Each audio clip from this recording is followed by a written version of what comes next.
नमस्कार, कल्पना voice channel में आप सभी का स्वागत है। आज की हमारी कहानी है फर्ज सिंदूर का।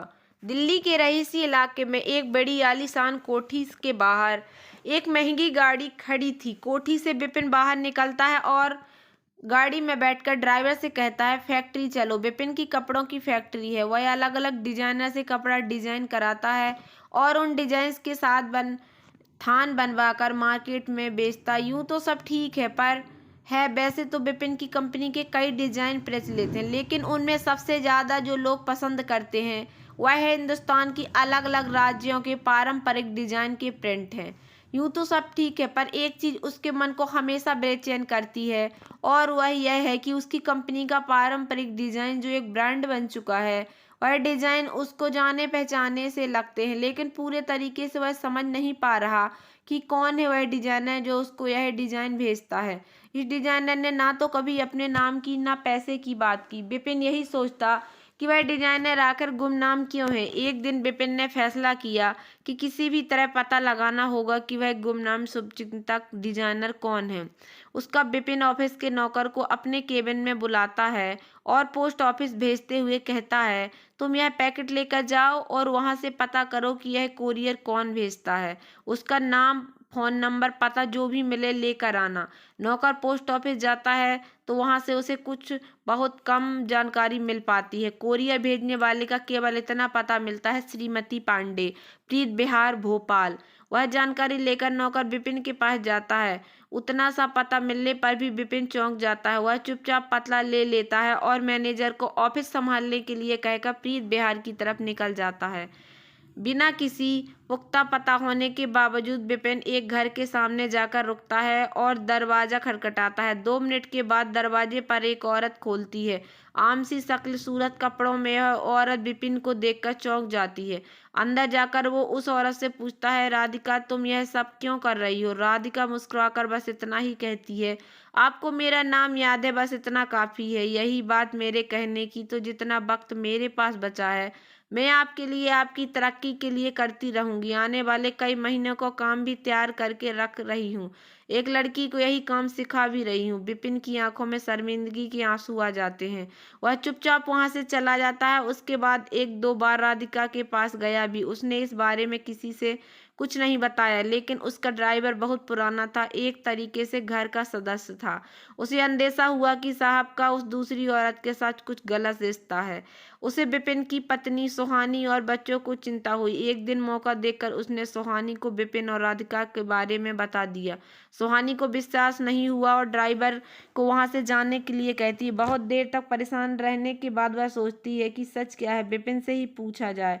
वह विपिन का ऑफिस से आने का इंतजार करती है। शाम को जब विपिन आता है तो सुहानी खाना लगाती है और रोज की तरह दोनों साथ में खाना खाते हैं। जब नौकर चला जाता है तब सुहानी सीधे सीधे पूछती है, राधिका कौन है? राधिका का नाम सुनते ही विपिन सकपका जाता है, लेकिन उसके चेहरे पर झूठ की घबराहट नहीं होती। विपिन सुहानी को बताता है कि राधिका उसकी पहली पत्नी है, जिसे उसने तलाक दे दिया था। सुहानी को याद आता है कि विपिन ने शादी से पहले ही उसे अपनी पहली पत्नी और तलाक के बारे में बताया था, लेकिन उसे समझ नहीं आता है कि फिर से वह सुहानी से क्यों मिलने लगा। वह पूछती है, तुमने तो मुझे तलाक का कारण तुम्हारी नापसंद बताया था, तो अब उससे फिर क्यों मिल रहे हो? मैंने तुम्हारी सच्चाई की आदत को पसंद करके ही हाँ करी थी, तो अब यह धोखा क्यों दे रहे हो? विपिन उसका हाथ पकड़कर कहता है, आज तुम्हें सच बताऊंगा। राधिका गांव की बहुत सीधी, कम पढ़ी लिखी और पुराने रिवाजों के मानने वाली लड़की थी। मेरे और उसके पिता पुराने दोस्त थे। पिताजी ने मुझसे बिना पूछे अपने दोस्त को राधिका के लिए हाँ कर दी, परंतु पिताजी के वचन को झुठलाने की हिम्मत मुझ में नहीं थी। राधिका से मेरी शादी हो गई। बिल्कुल ही देहाती थी राधिका, मैं उसको कहीं लेकर नहीं जाता था। वह घर में रहती और माँ का हाथ बटाती। यूं तो हमारे बीच में कोई संबंध नहीं था, लेकिन उसकी एक हुनर का मैं कायर था। उसकी हस्तकला की कलाकारी बहुत सुंदर और अनोखे डिजाइन्स बनाती थी। जब मैंने एक बार तारीफ करी तो उसने बिना किसी लालच के सारे डिजाइन मुझे दे दिए और कहा कि आप ले जाइए, आपके काम आएंगे। सचमुच उनके डिजाइन्स ने धूम मचा दी और मेरा कारोबार रातों रात तरक्की कर गया। 7 साल पहले तुमसे मुलाकात हुई तो पहली नज़र में मैंने तुमसे शादी करने का मन बना लिया था। माँ पिताजी तो पहले ही चल बसे थे। मैंने राधिका से सच बताया तो उसने बस इतना पूछा, आप खुश हैं ना उनके साथ? मेरे हाँ कहने पर राधिका ने बिना सोचे तलाक के कागज पर हस्ताक्षर कर दिए। हम दोनों की शादी हो गई। मैं तुमसे हमेशा कहता था ना कि कोई खूबसूरत पारंपरिक डिजाइन भेजता वह राधिका ही है। उसने कहा था, मैं तलाक नहीं जानती, आपको पति माना और हमेशा आपकी पत्नी ही रहूंगी। मेरी मांग में आपका ही सिंदूर लगेगा। जब मैं उससे मिलने गया तब पता चला कि वह अपनी पिताजी की जायदाद से जीवन चला रही है और मेरे लिए मेहनत करती है। आज वह खुद को मेरी पत्नी मानती है। वह मरने वाली है सांस की बीमारी के चलते। उसके पास अब कुछ दिन ही बाकी हैं। उसको सिर्फ दवाई देने जाता था। उसने मेरी कंपनी के डिजाइन के लिए आगे तक का इंतजाम कर दिया है। कहते हुए विपिन बहुत शर्मिंदगी महसूस कर रहा था। सुहानी ने बस इतना कहा, सो जाते हैं, कल सुबह नाश्ता करके चलना है। कहाँ? विपिन ने पूछा। बिना कोई जवाब दिए सुहानी सोने चली गई।